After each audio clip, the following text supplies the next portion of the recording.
রক্তে রাঙা ৭ই জানুয়ারি ২০১১ সালের নেতাই কাণ্ডের ঘা এখনও দগদগে, আর তাতেই প্রত্যেক বছর আঘাত দেয় শহীদ রাজনীতি। এই ৭ই জানুয়ারি, এই রবিবারও শহীদ স্মরণে ঝাড়গ্রামের নেতাইয়ে মঞ্চ বেঁধেছে তৃণমূল। শাসক নেতা মন্ত্রীদের বক্তৃতার প্রত্যেকটি শব্দ ঘরে ঘরে পৌঁছে দিতে মাইক, সাউন্ড বক্সের ইলাহি আয়োজন। কিন্তু এত সবের মাঝে শহীদ পরিবারগুলিই ব্রাত্য। স্মরণসভায় আমন্ত্রণই পেলেন না নেতাই কাণ্ডে জখম ব্যক্তি কিংবা তাঁদের পরিবার। কেউ যাননি তৃণমূলের শহীদ স্মরণসভায়। না, আমরা কোনো নিমন্ত্রণ করেনি, ডাকেওনি, বলেওনি, খবরও দেয়নি, এই জন্য যায়নি।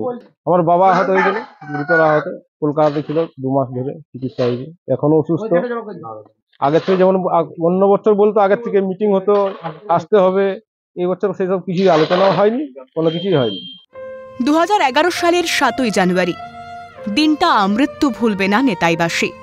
অভিযোগ, সেদিন নেতাইয়ের সিপিএম নেতা রথীন বন্দ্যোপাধ্যায়ের বাড়ির সশস্ত্র শিবির থেকে ধেয়ে আসা গুলিতে নিহত হন 4 মহিলা সহ 9 গ্রামবাসী। জখম হয়েছিলেন আরও 28 জন।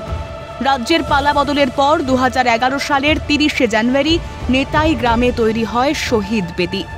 সেই থেকে এই একটা দিন শহীদদের জন্য। কিন্তু রাজনীতির চক্রব্যূহে শহীদ স্বার্থই বোধ হয় ক্ষুণ্ণ হয় প্রত্যেকবার।